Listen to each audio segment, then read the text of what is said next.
Para sama saudara dan saudari, ibu bapak yang terkasih dalam nama Tuhan kita Yesus Kristus, salam jumpa dalam kasih Sang Sabda.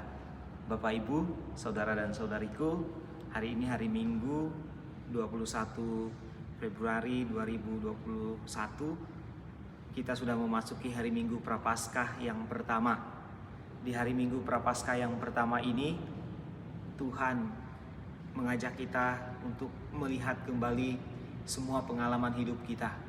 Dalam bacaan pertama dari kitab Kejadian, kita akan mendengarkan kisah perjanjian antara Nabi Nuh dengan Allah, bahwa Nabi Nuh sudah dibebaskan dari air bah, dan Tuhan menyatakan bahwa tidak ada lagi di kemudian hari pemusnahan melalui air bah, tetapi Allah mengutamakan keselamatan umat manusia.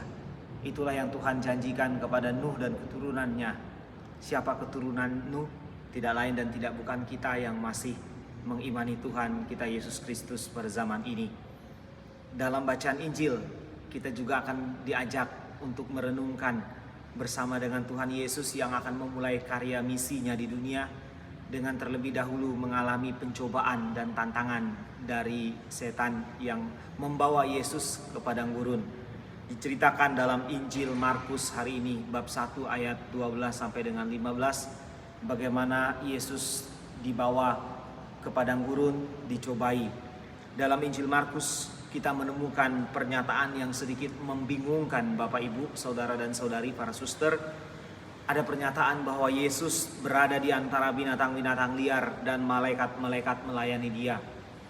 Kita bisa menempatkan binatang liar dan malaikat sebagai dua kekuatan yang berlawanan satu sama lain.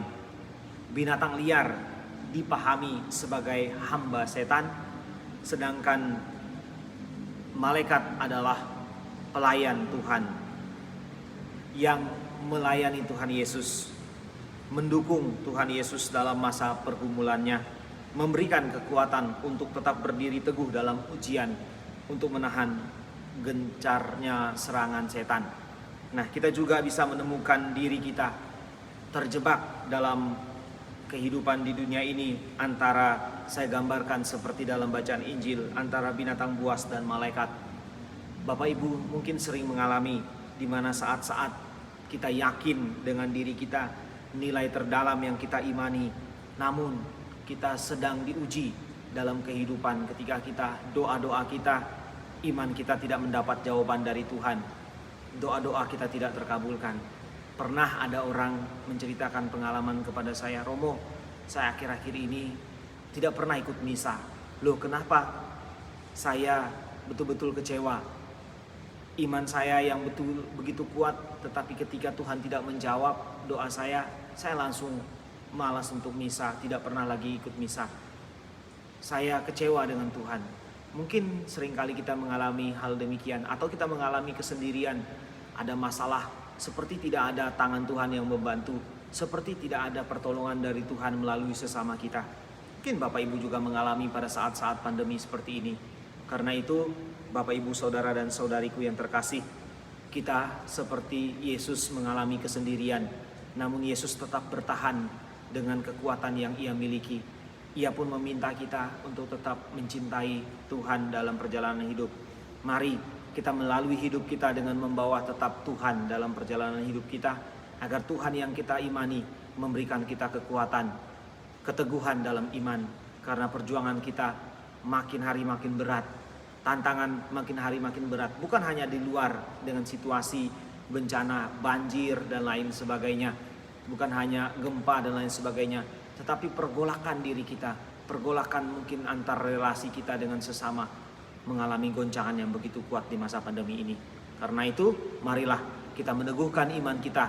Kita yakin dan percaya bersama dengan Tuhan Yesus yang diuji. Yesus pun mengalami ujian. Ujian itu berarti mau meningkat yang lebih tinggi, mau naik tarafnya. Seperti kita ujian kelas, kita dituntut untuk meningkat, naik terus. Demikian juga ujian dalam iman. Harapan saya, semoga Bapak Ibu semua, para suster, ketika menghadapi ujian seperti yang dialami Yesus, tetap mengandalkan malaikat Tuhan, tetap memohon kekuatan kepada Tuhan, agar Tuhan mengutus malaikatnya. Meskipun kita berada di tengah binatang liar, tetapi kita yakin dan percaya bersama Tuhan Yesus kita bisa melalui ini semua. Tuhan Yesus memberkati dan selamat hari Minggu untuk kita semua. Selamat menjalani masa Prapaskah di tahun yang penuh berkat ini. Tuhan Yesus memberkati.